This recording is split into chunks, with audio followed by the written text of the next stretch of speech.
Assalamualaikum warahmatullahi wabarakatuh. Selamat malam, sahabat.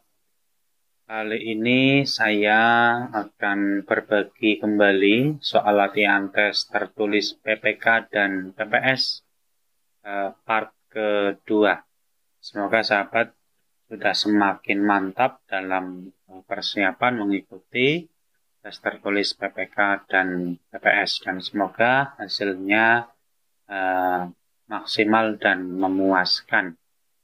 Berikut ini adalah part kedua. Silakan nanti setiap soal dijawab dengan semaksimal mungkin, dengan teliti. Nanti soal saya bacakan, kemudian silakan dipilih jawabannya. Kemudian nanti akan saya munculkan kunci jawabannya. Sahabat bisa mencatatnya atau sekedar menjawab saja, bisa sambil melaksanakan kegiatan-kegiatan lain begitu. Baik, kita mulai saja part kedua. Soal pertama. Sarana kedaulatan rakyat untuk memilih anggota Dewan Perwakilan Rakyat, anggota Dewan Perwakilan Daerah, Presiden dan Wakil Presiden, dan untuk memilih anggota Dewan Perwakilan Rakyat Daerah yang dilaksanakan secara langsung, umum, bebas, rahasia, jujur, dan adil dalam Negara Kesatuan Republik Indonesia berdasarkan Pancasila dan Undang-Undang Negara Republik Indonesia tahun 1945 adalah definisi. Silakan dijawab.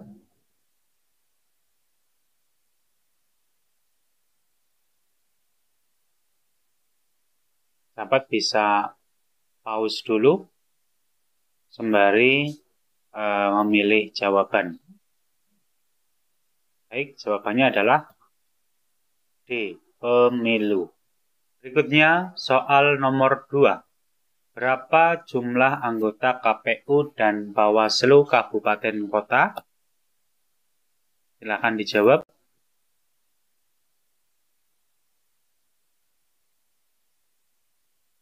Baik, jawabannya adalah B, KPU 3-5 orang dan Bawaslu 5-7 orang. Berikutnya soal nomor 3. Kapan partai politik ditetapkan sebagai peserta pemilu? Silakan dijawab.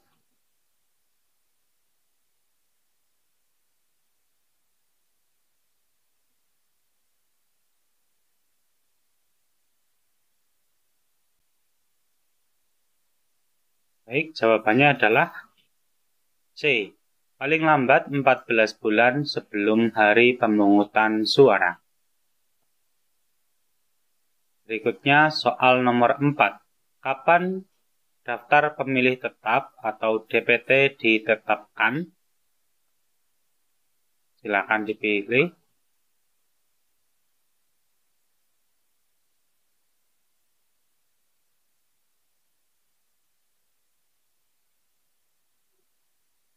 Jawabannya adalah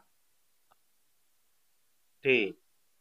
Paling lama 7 hari sejak berakhirnya perbaikan terhadap daftar pemilih sementara hasil perbaikan. Berikutnya soal nomor 5. Salah satu prinsip penyusunan daerah pemilihan adalah kohetivitas. Apa yang dimaksud kohetivitas? Silahkan dijawab.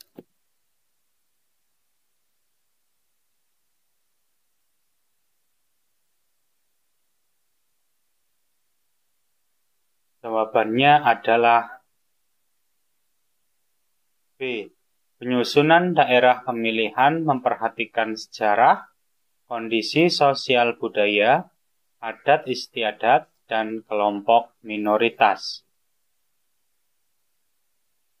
Berikutnya soal nomor 6. Nama lain dari ambang batas pencalonan presiden adalah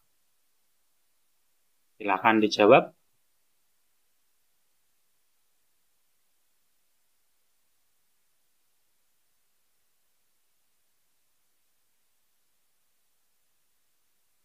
Baik, jawabannya adalah C. Presidential Threshold. Berikutnya soal nomor 7. Daerah pemilihan untuk pemilu anggota DPD adalah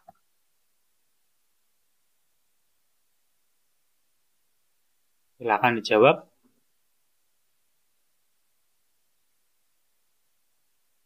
Jawabannya adalah A.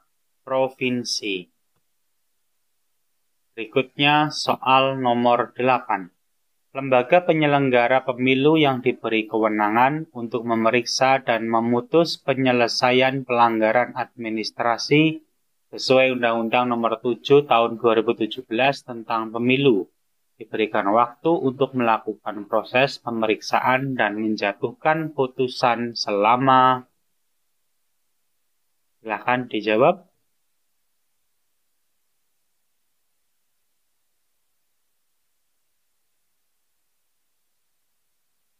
Baik, jawabannya adalah C.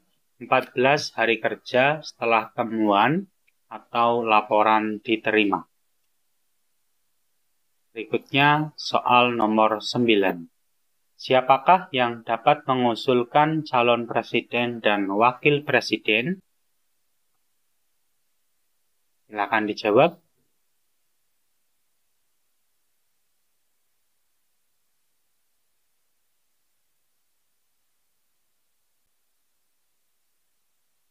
Baik, jawabannya adalah D. Partai politik dan gabungan partai politik. Baik, soal berikutnya nomor 10. Siapakah yang dapat menjadi peserta pemilu DPD? Silakan dijawab.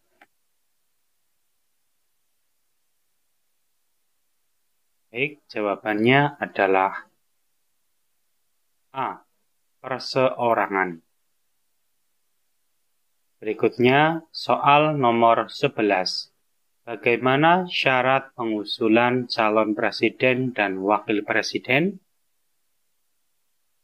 Silakan dijawab.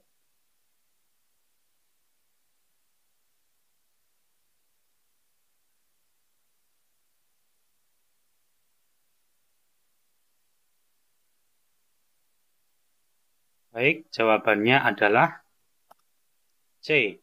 Perolehan kursi paling sedikit 20% dari jumlah kursi DPR atau memperoleh 25% dari suara sah secara nasional pemilu sebelumnya.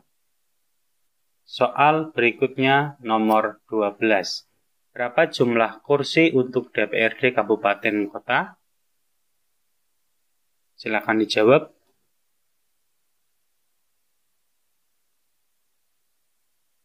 Baik, jawabannya adalah A.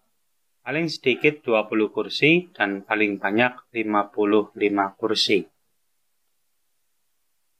Berikutnya soal nomor 13.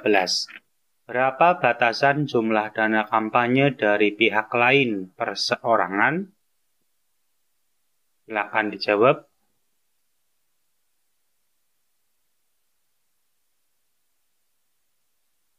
Jawabannya adalah D.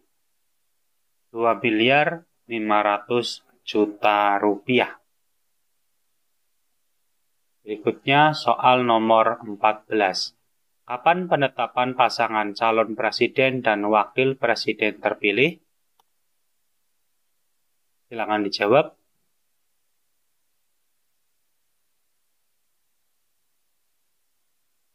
Jawabannya adalah B.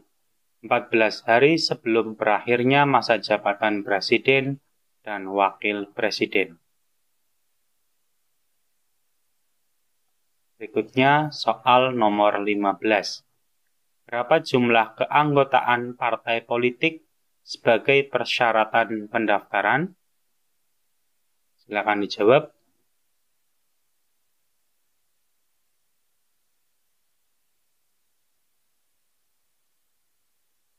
Baik, jawabannya adalah A. 1000 atau 1/1000 dari jumlah penduduk pada setiap kepengurusan partai politik di tingkat kabupaten kota. Berikutnya soal nomor 16. Berapa lama verifikasi faktual yang dilaksanakan oleh KPU Kabupaten Kota? Silakan dijawab.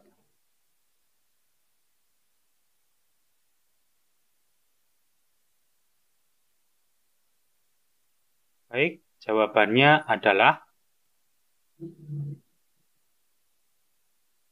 D. Paling lama 21 hari setelah menerima hasil penelitian administrasi dari KPU. Berikutnya soal nomor 17.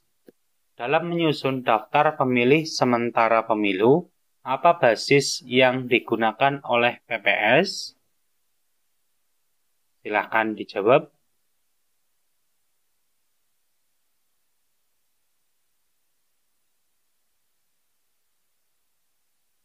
Baik, jawabannya adalah B.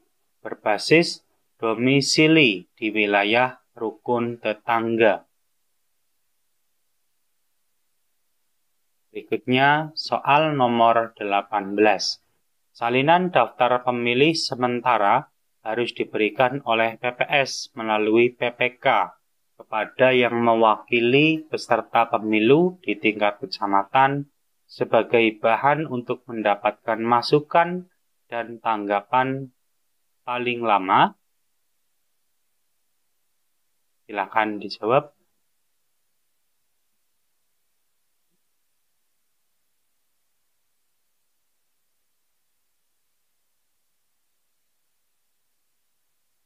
Baik, jawabannya adalah C. 21 hari sejak daftar pemilih sementara diumumkan. Berikutnya soal nomor 19. Menurut Undang-Undang Nomor 32 Tahun 2004, setiap orang yang sengaja mengubah hasil perhitungan suara diancam dengan pidana sebagai berikut. Silakan dijawab.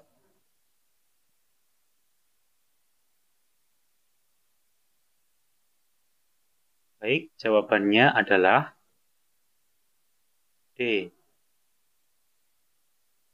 6 bulan hingga 3 tahun dan atau denda 100 juta sampai 1 miliar. Berikutnya soal nomor 20. Usaha-usaha di bawah ini yang tidak termasuk ke dalam upaya menyelamatkan Pancasila adalah? Silakan dijawab.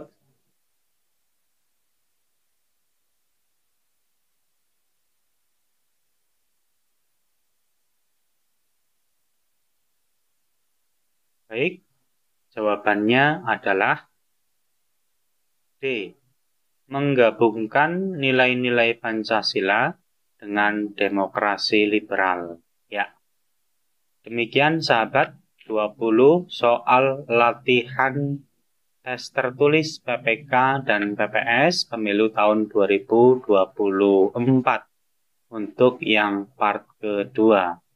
Nanti akan ada part selanjutnya, silahkan ini dapat sahabat pelajari sebagai persiapan diri.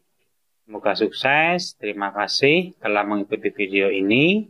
Selalu semangat belajar, silahkan tinggalkan komentar. Terima kasih.